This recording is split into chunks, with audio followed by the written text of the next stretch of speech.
সিংহ রাশি এবং সিংহ লগ্নের জাতক জাতিকাদের জন্য 2025-এর মার্চ মাসটি মিশ্র ফলাফল বয়ে আনবে।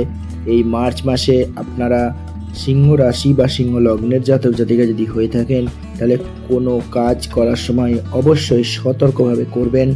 মাসের শুরু থেকেই কাজে বাধা এবং আপনার কঠোর পরিশ্রম অনুযায়ী ফলাফল না পাওয়ার কারণে আপনার মধ্যে বিরক্তিবোধ আসতে পারে, কিন্তু মনে রাখতে হবে এই বিরক্তিবোধ আপনার কাজে কিন্তু ক্ষতি হতে পারে। তাই শান্ত থাকার চেষ্টা করবেন এবং এই মার্চ মাসে আপনার মনের দ্রুত পরিবর্তন ঘটতে পারে, এটাকে অ্যাভয়েড করার চেষ্টা করুন।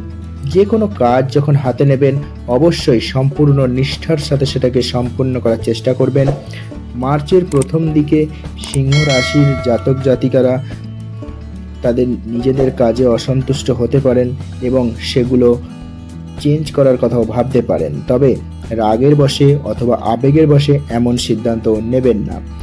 মার্চের মাঝামাঝি সময়ে আপনাকে অতিরিক্ত কাজের চাপ বহন করতে হতে পারে, যার জন্য আপনি আপনার ব্যক্তিগত জীবনে মনোযোগ একটু কম দিতে সক্ষম হবেন এবং এই সময়েই ছোটদের সাথে সম্পর্কিত কোনো সমস্যা আপনাকে চিন্তিত করতে পারে। ব্যবসাদারদের ক্ষেত্রে মার্চ মাসে কিন্তু যে কোনো গুরুত্বপূর্ণ সিদ্ধান্ত অনেক ভাবনা চিন্তা করে গ্রহণ করতে হবে।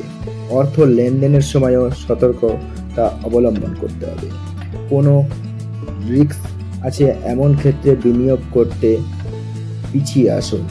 সিংহ রাশির জাতক জাতিকাদের এই মার্চ মাসে স্বাস্থ্য এবং সম্পর্কের প্রতিও বিশেষ মনোযোগী হতে হবে।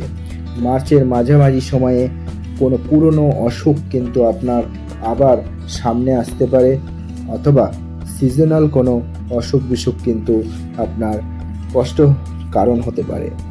ব্যক্তিগত সম্পর্ককে ভালো রাখতে যোগাযোগ বজায় রাখুন এবং আপনার সিনিয়র যারা বয়স্কদেরকে অবশ্যই তাদের পরামর্শ গ্রহণ করুন, তাদের পরামর্শকে সম্মান করুন। আপনার জীবনসঙ্গীর ওপর আধিপত্য বিস্তার করার পরিবর্তে জীবনসঙ্গীর অনুভূতিকে গুরুত্ব দিন। প্রতিদিন শুভ ফল লাভের জন্য সূর্যদেবকে সকালে তামার পাত্র থেকে জল অর্পণ করুন।